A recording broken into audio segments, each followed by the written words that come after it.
नमस्कार. आपलं स्वागत आहे आयकॉन स्टील प्रस्तुत बिल्ड आयकॉन या उपक्रमामध्ये. आज आम्ही आलो सांगलीमध्ये आणि माझ्या सोबत आहेत मास्टर इंजिनियर विकास लागू सर. मास्टर इंजिनियर म्हणण्याचं कारण ऑफकोर्स त्यांनी एन्व्हायरमेंटमधनं मास्टर्स केले. पण गमतीचा भाग असा सोडला तर त्यांचं या फील्डमध्ये मागच्या 25 वर्षाहून अधिक काळाचा एक्सपिरियन्स आहे. त्यामुळे ते दुसऱ्या एका अर्थानं सुद्धा मास्टर आहेत या फील्डमधले. अनेक रेसिडेन्शियल, कमर्शियल प्रोजेक्टसुद्धा त्यांनी केलेले आहेत. पुण्यात सुद्धा केलेले आहेत आणि सांगलीत सुद्धा केलेले आहेत. या सगळ्या अनुभवाबद्दल आणि अर्थात त्यांना भटकंतीची चांगली आवड आहे. जगप्रवासातले त्यांनी अनेक देश बघितलेले आहेत. त्याबद्दल, या सगळ्या प्रवासाबद्दल, अनुभवाबद्दल आपण बिल्ड आयकॉन या प्लॅटफॉर्मवर त्यांच्याशी गप्पा मारणार आहोत. नमस्कार. गप्पांना आपण खरं तर इथपासून मला सुरुवात करायची आहे. ते म्हणजे तुमच्या साधारणपणे शैक्षणिक प्रवासापासून. म्हणजे शाळा कुठली होती, कॉलेज कुठलं होतं? या फील्डकडे वळण्यामागची किंवा आवड कशी लागली, गोडी कशी लागली किंवा कोण प्रेरणास्थान होतं, ज्यांना बघून तुम्हालाही वाटलं की आपणही इंजिनियर बनावं? तर हा सगळा प्रवास कसा होता? काय सांगाल? शाळा तशी माझी सिटी स्कूल सांगलीतली प्रतिष्ठित शाळा होती आणि त्याच्यानंतर नेहमीप्रमाणे आमच्याकडे जसं रुटीन पॅटर्न होतं तसं विलिंग्टन कॉलेज 11वी 12वी PCM PCBचे मार्क, PCMवर ॲडमिशन्स. त्याप्रमाणे मला थोडेसे PCMला मार्क कमी होते, त्यामुळे मला मेकॅनिकल पाहिजे होतं खरं. अच्छा. पण माझ्या यानं मला ते सिव्हिल मिळालं आणि मग सिव्हिल मिळाल्यानंतर आता काय घ्यायलाच पाहिजे, कारण दुसरा काय पर्याय नाही. वडील तर काय पेमेंट सीटला पैसे भरणार नव्हते, त्यामुळे काय तसं फीज स्ट्रक्चर 4,000 रुपये फीमध्येच शिकायचं असं वडिलांचं होतं. त्यामुळे मग आपली मेकॅनिकल घेतलं. पण एक एसीला एकदा मेकॅनिकल थ्रू सिव्हिल थ्रू मेकॅनिकलला ट्रान्सफर करायचा एक चान्स असायचा. पण तो नेमका माझ्या वेळेला क्लोज झाला आणि माझी सिव्हिल लाईन पक्की झाली आणि मग सिव्हिल इंजिनियर झालो. ही खरं सुरुवात आहे. त्यामुळे सेल्फ मोटिवेशन होतं तुम्हाला सिव्हिल मध्ये जाण्याचं. नाही, त्यावेळेला करंदीकर सर म्हणून होते, त्यांना मी विचारलेलं, सर काय कॅन्सर काय माझे होत नाही ट्रान्सफर. त्यांनी म्हणले, अरे तुला जे मिळाले ते घे. आणि मग मी विसरून गेलो आणि लागलो सिव्हिलच्या कामात. बरोबर आहे. तसं म्हणजे पाया पक्काच झाला तुमचा एकदम सिव्हिल मध्ये, की आता त्याच्यात काही बदल होऊ नाही शकणार होऊ नाही शकणार. असं. बरोबर आहे. जसा हा एक शैक्षणिक प्रवास आहे, तसा दुसरा एक प्रवास असतो, तो म्हणजे सिव्हिल इंजिनियर झाल्यानंतरचा एक स्ट्रगल असतो पहिला प्रोजेक्ट मिळेपर्यंत. तर तो कसा तुमचा स्ट्रगल होता? पहिला प्रोजेक्ट ऍक्च्युली कुठला मिळाला? कसं, घरात तर काय आई वडील सर्व्हिसमध्ये, त्यामुळं काही बिझनेसचा पाया नव्हता. त्यामुळे पहिल्यांदा आई वडिलांचा कल नोकरी कर, MPSC कर, कुठेतरी गव्हर्नमेंट जॉब मिळतोय का बघ, यासाठी होता. पण माझा जरा थोडासा व्यावसायिक कल याच्याकडे होता. तरी मला टेल्कोमध्ये MEC झाल्यामुळे इन्व्हायरमेंटल इंजिनियरची जॉब मिळाला होता. तर I am air pollution engineer at Telco Pimpri. त्यामुळं मला ते थोडंसं प्रेशर होतं की आता परत यायचं का सांगलीला. पण काही झालं आणि मी परत आलो आणि सोडली 6 महिन्यामध्येच. आणि मी परत आलो आणि मी स्टार्ट माय छोटी मोठी पहिल्यांदा सुपरविजनचं काम केलं. असं एक 6-8 महिने 10 महिने करताना मग छोटी मोठी कामं करायला चालू केलं. ऑलरेडी मी डिग्री करताना थोडं छोटी कामं करत होतो, मला आवडच होती. फरशी बसवणे, पार्किंगच्या काही टाईल बदलणे, अशी कामं म्हणजे एक 100, 150, 200, 500 रुपयाची पण मी कामं केलेली आहेत त्या काळात. तर असं करून ती सुरुवात झाली आणि मग पहिली साईट आम्ही राजवाड्यामध्ये, मी आणि माझा पार्टनर समीर कुलकर्णी असे दोघांनी मिळून एकत्र आम्ही वक्रतुंड म्हणून पहिली रेसिडेन्शियल प्रोजेक्ट केला. त्याच्यामध्ये साधारणपणे 15 एक फ्लॅट होते. त्यावेळी मी राजवाड्यामधली ती एकदम आयकॉनिक प्लेस होती आणि दॅट वी स्टार्ट वेल. आणि सुरुवात चांगली म्हणतोय तशी आमची सुरुवात चांगली झाली, बुकिंग चांगलं झालं आणि वी स्टार्ट वेल. ओके. पण ते करताना एक वेगळं दडपण होतं, कारण याच्या आधी छोटी छोटी कामं केलेली आणि एकदम स्वतः या construction दडपण line मध्ये. होतं, पण म्हणतात ना, अज्ञानात सुख असते, तसं ते खरंच अज्ञान होतं आणि त्या सुखात होतं. आत्ता मी जर तो विचार केला तर म्हणेन की काय यायला, पण त्यावेळी कसं काय केलं आणि काय झालं. म्हणजे अज्ञानात सुख, तसं काही कळत नव्हतं आणि ते झालं. झालं त्यामुळे. ओके. आणि मग त्याच्यानंतर एकदम या बिल्डर लाईन किंवा कन्स्ट्रक्शन लाईनकडे मग पुढे कसं वळलात किंवा नाही, पुढचा प्रवास तीच कसा होता? कन्स्ट्रक्शन लाईन होती. मग एक सेट झाल्यावर दुसरी, दुसरी झाल्यावर तिसरी, चौथी, असं करत करत वाढत गेले. मग पार्टनर्स वाढत गेले. अच्छा. मग काही मोठे मोठे प्रोजेक्ट येत गेले, त्यासाठी मोठी वर्किंग पार्टनर्स, मग फायनान्शियल पार्टनर्स, असं ते सगळं सेटअप बसत बसत हा बिझनेस मोठा होत होत आता चांगला आहे. म्हणजे बरोबर. आणि मग या बिझनेस डायव्हर्सिफिकेशनचा विचार कधी डोक्यात आला आणि ते कसं केलं? काय, थोडंसं माणूस असं सेटल व्हायला लागतो किंवा बरं वाटायला लागतं की त्याला असं सगळं सुचायला लागतं. असं मग काही पण चांगलं सुचायला लागतं असं मी म्हणेन. आणि एक ही जागा आली विश्रामबागमध्ये, मग थोडं डायव्हर्सिफिकेशन चालू केलं. आणि मग हॉटेल बिझनेस हा नॉर्मली डेव्हलपर्सला हॉटेल बिझनेसला कन्वर्ट व्हायचं, कारण की त्यांच्याकडे जागेचे अपॉर्च्युनिटीज येत असतात. बरोबर. They can convert easily. बरोबर. आणि they can convert that the location is good. हो, हो. पण तो बिझनेस जो सिव्हिलचा बघितला तर तो एकदम काही मोठा आहे आणि हा जर बघितला तर एकदम लहान आहे. त्यामुळे तसं बिल्डरला पण कधी कधी वाटतं, कारण बरेच बिल्डर या दोन्ही नाही, फील्डमध्ये आहेत. ह्याच्यामध्ये कसं माझी मिसेस हे सगळं बगती ऍक्च्युली. माझी अच्छा. बिझनेस थोडंसं ऍडमिनिस्ट्रेशन बघायची, मग तिला या हॉटेलचा बिझनेस सगळा ती ती अख्खा बघते. म्हणजे मी ऍक्च्युली काहीच बघत नाही या ओके. अख्ख्या ह्याच्यामध्ये. ती ओके. सगळे शी कॅन हँडल एव्हरीथिंग. ओके. हॉटेलपासनं, लॉजिंगपासनं, काय काय इथल्या मीटिंग्स असतात ते सगळे हम्म. शी कॅन हँडल एव्हरीथिंग. अच्छा. सो बऱ्यापैकी तिचाच हा बिझनेस आहे. बिझनेस आहे, बरोबर. फक्त चलो. पहिले सुरुवात मी केली एवढेच. अच्छा. वा. मग येऊया आता काही तांत्रिक प्रश्नांकडे. त्यातला पहिला प्रश्न आहे म्हणजे तुम्ही जसं सुरुवातीला सांगितलं की पुण्यापासून हा प्रवास सुरू झाला, आता तो सांगलीत आहे आणि एका वेगळ्या अर्थानं आता तुम्ही पुण्यात सुद्धा काम करताय. पण सांगलीसारख्या भागामध्ये अकुशल कामगार किंवा अनस्किल्ड लेबरचं पर्सेंटेज फार मोठं आहे. तर अशा लोकांबरोबर काम करणं बऱ्याचदा धोकादायक सुद्धा ठरू शकतं. तर या सगळ्याबद्दलचा तुमचा अनुभव काय आणि तुम्ही कसं बघता या परिस्थितीकडे? हां, थोडं तुम्ही म्हणताय ते खरं आहे. असं की स्किल्ड लेबरवर काम करणं सोपं जातं. हं. कारण त्यांना आपण एखादी गोष्ट सांगितली की ती ग्रास पटकन होते आणि त्याच्यामुळे ती कामं होत जातात. हं. पण माझा अनुभव असा आहे की आपण आपल्या इंजिनिअर्स लोकांना पहिल्यांदा चांगल्या पद्धतीनं ट्रेन करणं. माझ्याकडे कुठलाही इंजिनिअर्स असे आल्यानंतर तो ट्रेंड होतो. त्याला पुण्याला पाठवलं जातं. तो पुण्यात 1-2 महिने काम करतो. पुण्यातल्या आमच्या इंजिनिअर्स लोकांकडनं सिस्टम समजावून घेतो. मग तो इकडे येतो. केल्यामुळे मला त्याचा खूप फायदा होतो आणि मग ते ग्रासरूट लेव्हलपर्यंत जाऊन शिकवतात हं. आणि होतं. पण अनस्किल्ड लेबरपेक्षा स्किल्ड लेबर म्हणजे मी पुण्यामध्ये साधारण 2-2.5 कोटी रुपयाचा फ्लॅट विकतो. पण तिथं मला कष्ट कमी आहेत, जे मी इथं 50 लाखाचा फ्लॅट विकताना आहेत. बरोबर. कारण दे आर प्रिपेअर की काय करायला पाहिजे, हं. काय त्याचं ॲक्च्युअली काय असतंय, हं. कुठल्या वेळेला कुठली गोष्ट होणार. दे आर बरोबर. Well prepare. तो हं. इथं थोडासा आहे. पण we are happy in Sangli हो. Rather than Pune. हो. म्हणजे तो कस्टमर साइडनं म्हणताय कन्स्ट्रक्शनचे, म्हणजे तसे पुण्यातले दोन्ही चोखंदळ ग्राहक आहेत का सांगलीतले कमी त्रास देणार आहेत असं काय? नाही, नाही. पुण्यातले चोखंदळ ग्राहक, मी तर पुण्यात प्रभात रोड सारख्या ठिकाणी काम करतोय. म्हणजे बघा हो. किती चोखंदळ आहेत. पण हो. ते चोखंदळ at the time of execution, up to the execution. But hmm. When execution is done, hmm. They are well aware about what developer can do and what we can do. So बरोबर. Is it well एक काम करायला मजा वेगळी मजा येते. वेगळी येते. बरं. आता जसं तुम्ही म्हटला, की इकडे एक 50 लाखाचाही फ्लॅट आहे आणि तिकडे एक 2 कोटीचाही फ्लॅट आहे. इतक्या मोठ्या रेंजमध्ये तुम्ही काम करताय. तर मग अशा वेळेला बजेट आणि क्वालिटी आणि ते कस्टमरची मेंटॅलिटी किंवा सायकॉलॉजी या तिन्हीचा समतोल मग तुम्ही कसा साधता? नाही, कसं असतं नॉर्मली इथं जो ग्राहक आहे त्याला खरंच एक घराच्या थोडीशी एक एक वेगळा टच असतो. कारण त्याला थोडंसं 50 लाखाच्या बजेटमध्ये ते घर बसवायचं, हं. त्याच्यात ते सगळं करायचं. सो इथल्या ग्राहकाला आम्हाला जास्त आनंद मिळतो त्याला घर देताना. हं. कारण तो प्युअर मध्यमवर्गीय आणि हं. खूपच त्याला थोडेसे कष्ट पडलेले असतात. पण जे तिथं 2.5-3 कोटीचे फ्लॅट घेतात ते that is a second investment, third investment किंवा प्रभात रोडला फ्लॅट पाहिजे, त्याचा ॲड्रेस पाहिजे, त्याचं एक क्रेझ. क्रेज असते म्हणतो किंवा आणखीन एक असं मी म्हणेन की तिथल्या ग्राहकांना काही बाबा व्ह्यूज, काही हं. तुमचे लोकेशन, हं. काही स्विमिंग टँक दिसतोय का किंवा काही आणखीन काय दिसतंय का? हे सगळे त्यांचे वेगवेगळे किंवा फीचर्स आणखीन काय वेगवेगळे आहेत. हं. प्युअर नुसतं घर पाहिजे आणि मला आता फक्त माझी प्रायोरिटी घर आहे. हे साधारणपणे आमच्या भागात जास्त आहे. त्यामुळे they are really needed peoples. बरोबर.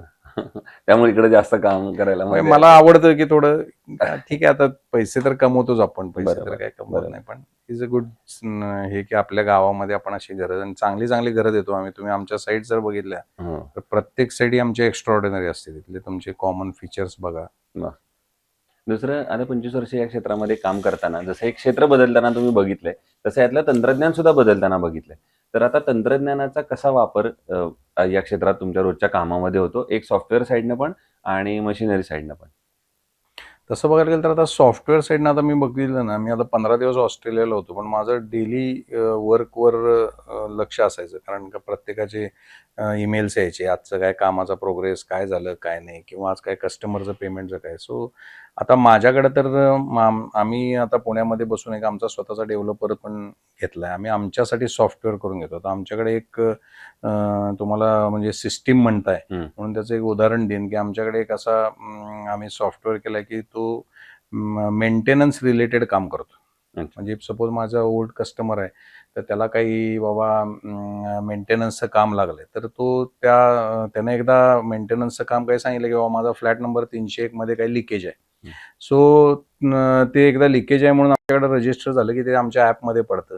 मी डायरेक्टर आहे, माझा पार्टनर डायरेक्टर आहे. तर आम्हाला ते कळतं की बाबा हे पडले. मग ते ऑटोमॅटिकली आमच्या कुठल्यातरी ह्याला रजिस्टर्ड होतं एखाद्या आमच्या इंजिनियरला आणि मग तो त्याच्यावर काम करतो. त्याचा डेली अपडेट देतो की आज मी गेलो.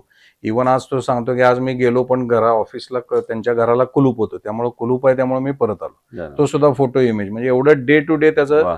Working Tracking. होतं आणि त्या he is also happy customer की बाबा माझं रोजचं ट्रॅकिंग आहे की माझा आजच्या कामाचा रोजचा प्रोग्रेस काय होतंय काय नाही. कळतंय सो मला. असे मी सगळ्या सिस्टीम आम्ही डेव्हलप केल्यात. त्यामध्ये. डेली माझ्याकडे आता डॅशबोर्डला माझ्याकडे अकाउंट पण काय बॅलन्स आहे तर तो पण so system is very important आणि सिस्टीम असल्यामुळेच मी इतके वर्ष इतक्या साईट्स एका वेळा ॲट अ टाइम हँडल करू शकतो. क्या बात आहे. जसा हा एक मुद्दा तुम्ही सांगितला टेक्नॉलॉजीचा, पहिला आपण बोललो बजेटचा, त्याचा पुढचा कन्स्ट्रक्शन मधला सगळ्यात महत्त्वाचा पार्ट असतो तो म्हणजे प्लॅन, रचना किंवा आराखडा ज्याच्यावर काम करतो. आणि अर्थात तुम्ही या व्हरायटी मधली घरं बांधता तर तेव्हा प्लॅनिंग मध्ये तुमचं थॉट कशी असतं, थॉट प्रोसेस कशी चालते, प्लॅनिंगचं तुमच्या अँगलनं महत्त्व आणि तुम्ही कसं काम करता प्लॅनवर? चांगला प्रश्न विचारला तुम्ही कारण का बेसिक कुठल्याही डेव्हलपरला सक्सेस व्हायचं असेल तर प्लॅनिंग इज इम्पॉर्टंट. हो. कारण जर मी आता विश्रामबागच्या ठिकाणी मी आता समजा इकडनं विश्रामबागपेक्षा लांब कुठेतरी धामणी रोडला 2000 स्क्वेअर फुटाचा फ्लॅट बांधायला लागलो तर तो सेल होणार आहे का तर 100% होणार नाही. तिथं अफोर्डेबल 700-800 स्क्वेअर फुटाचेच फ्लॅट. समजा जर मी विश्रामबागला मोठे फ्लॅट बांधायला लागलो तर ते कसे सक्सेस होतील. So planning is very important. So त्याचा सर्वे तर केलाच जातो. आम्हीच त्याचे फीडबॅक्स आर्किटेक्टला देतो की अरे बाबा मला इथं साधारण 2 BHK खपतील, इथं 3 BHK खपतील, इथं 1 फ्लोअर 1 फ्लॅटची ही लोकेशन चांगली आहे. So he can plan. कारण आपण फीडबॅक देणं कुठल्याही आर्किटेक्टला ॲज अ बिल्डर म्हणून हे फार इम्पॉर्टंट आहे की बाबा त्या लोकेशनला काय चालतंय. हा जसा कारण की ती काय कस्टमर आधीच तुम्हाला प्रेडिक्शन करायचं असतं की जेव्हा ती साईट 2 वर्षानंतर कम्प्लीट होईल तोपर्यंत मार्केट कुठं जाणार आहे करेक्ट आणि जे आपण घरं बनवतोय ती चालतील का नाही त्या अँगलला. बरोबर आहे. बरोबर आहे. पुढचा प्रश्न आता या सगळ्यापेक्षा वेगळा आहे. तो म्हणजे जसं मी परत सुरुवातीला तोच उल्लेख केला की इतक्या वर्षाचं काम, मूळची सांगलीची तुम्हाला आवड आहे आणि तुम्हाला ते एक समाधान आहे. म्हणून हा प्रश्न एक वेगळा आहे असं की सांगली जिल्ह्याच्या विकासाचं विजन असं जर विचारलं तर एक इंजिनियर म्हणून तुमच्या डोळ्यासमोर कुठले मुद्दे येतात की ज्या मुद्द्यांवर किंवा ज्या क्षेत्रांवर, सेक्टरवर आता काम झालं पाहिजे जर सांगलीला, पुण्या, मुंबईसारखा आपल्याला एक सर्वांगीण विकास हवा असेल तर? आता म्हणजे आपण काहीतरी हाय लेवल डिमांड करणं सांगलीसाठी आणि त्याच्यामुळं हे सांगली पुणे करा, सांगली काहीतरी मुंबई करा, Smart city असं करा. मेट्रो आणा, हे हो. काही इम्पॉसिबल आहे कारण आत्ता कुठेतरी मेट्रो येतात. तर छोट्या काही माफक मागण्या म्हणजे जसं आता रोडचं होतं, तो आता पूर्ण होतोय, की जे लवकरात लवकर आपल्याकडे पोहोचू शकेल. आमच्याकडे एक मेडिकल इन्व्हायरमेंट चांगलं आहे. सो मेडिकलसाठी काय काय आपल्याला फॅसिलिटीज आणखीन देता येतील. हा एक मला जरा थोडासा विचार करण्यासारखा मुद्दा वाटतो.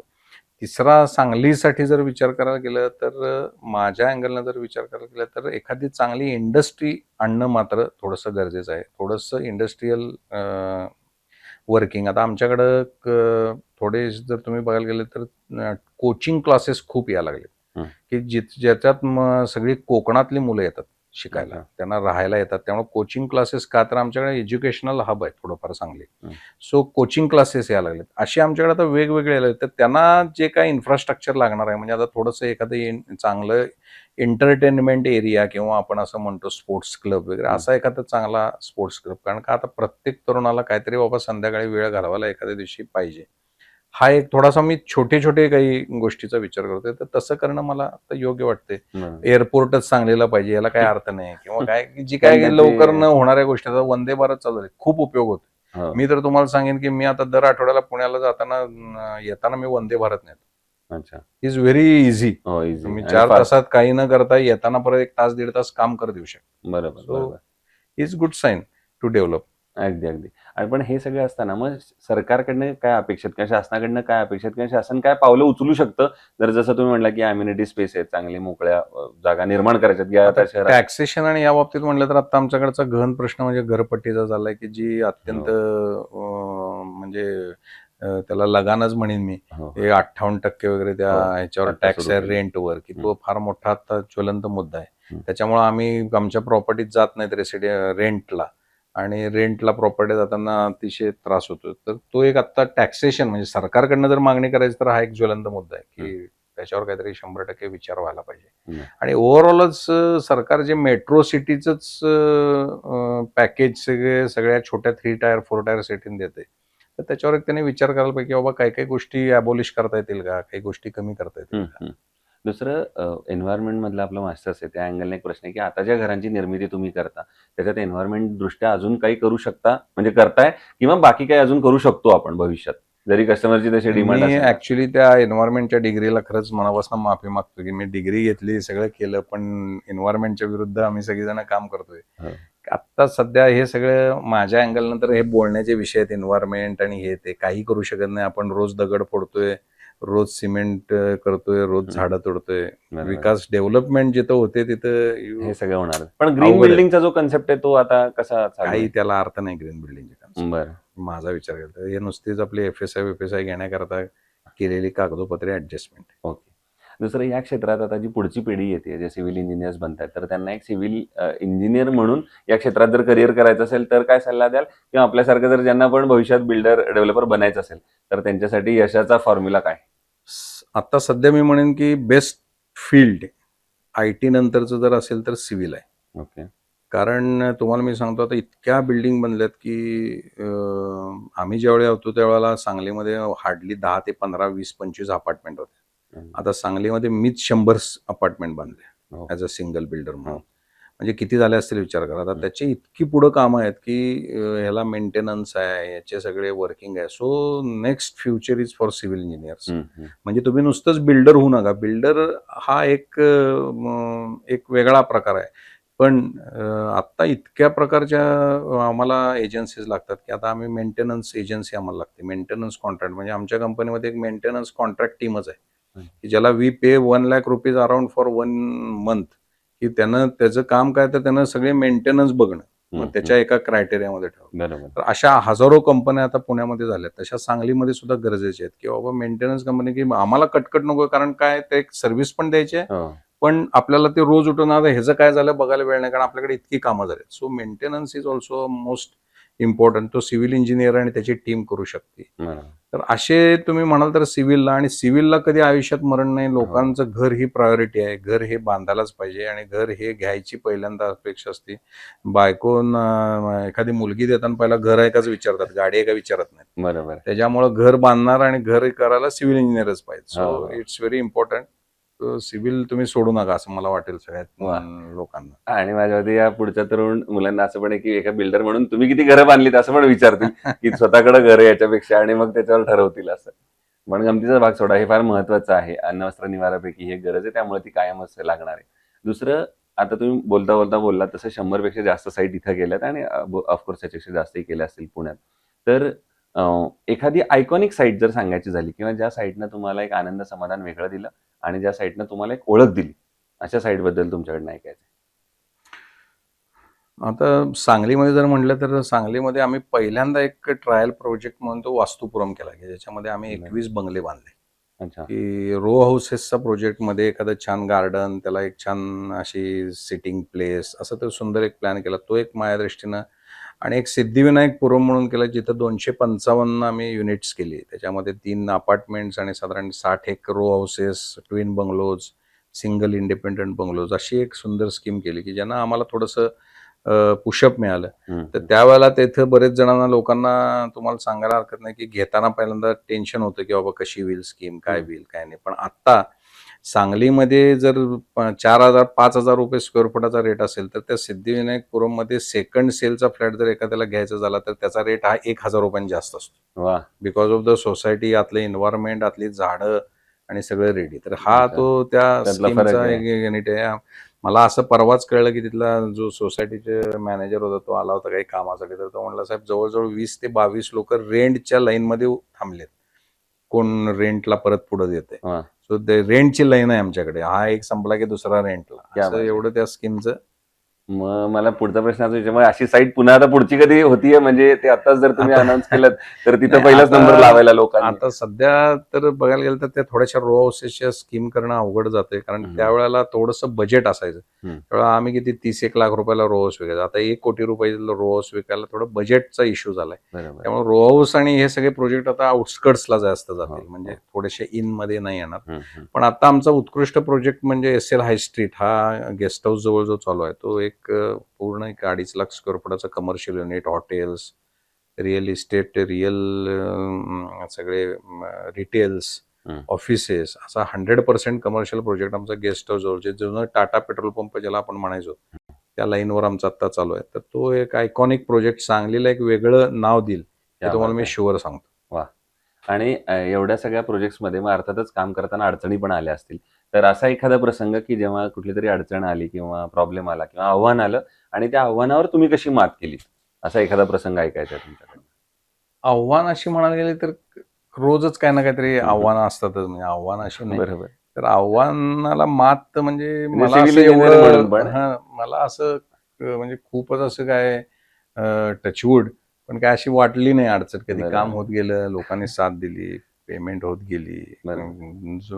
जुळलं. म्हणजे असं एवढं म्हणजे असा एक अनुभव देणं एवढं असं काही वेगळं नाही. किंवा मी त्याचं असं उत्तर म्हणेन की आव्हानाला असं समजा की ते फार हलकं आहे, म्हणजे तुम्ही त्या आव्हानावर सहज मात करता नाही असं पण पण नको म्हणू आता आव्हान नको. 50 वर्ष झाले आता. शकतो. आता नको आता शांत काम करणं बरोबर. हॅपी आहे मी. दुसरं कन्स्ट्रक्शन मध्ये जेव्हा स्टील निवडण्याची वेळ येते तेव्हा एक इंजिनियर म्हणून पण आणि आता एक बिल्डर म्हणून पण, कारण आता तुम्हाला ते बजेटवाला पण अँगल बघायचा आहे, तर तुम्ही काय पॅरामीटर्स त्यातले बघता आणि मग स्टील सिलेक्ट करता? आता खरं तुम्ही मुख्य मुद्द्यावर आला, कारण हे ऍक्च्युली मी विचार करत होतो काय इतका वेळ हा प्रश्न येत नाही. बरोबर. तर ठीक आहे. हे बघा कसं आहे, आता स्टील बऱ्याच कंपन्या आल्या, बऱ्याच हे आले, बरेच आमचे वेंडर्स असतात. हम्म. तर स्टील हे आम्ही सिलेक्ट करताना आता एक 2-3 कॅटेगरी, एक तर टाटा स्टील, नाही तर मग हे मधले तुम्ही म्हणता तसे आयकॉन, राजुरी, हे सगळे याच कॅटेगरीमध्ये. सो बेसिकली आता हे आम्ही सगळे आयकॉन वापरले, आयकॉन बऱ्याचदा वापरले, पोलाद वापरले, राजुरी वापरले, हे सगळं वापरतो. त्यामुळे केस सिलेक्शन करताना नॉर्मली एक ब्रँड पण बघितला जातो. सेकंड त्याचं वेट आणि त्याचं साधारणपणे ते बरोबर आपल्या ह्याच्यामध्ये बसते की नाही, कारण बरं. प्रत्येकाचे काही minute weight corrections, under weight, over size वगैरे असतात.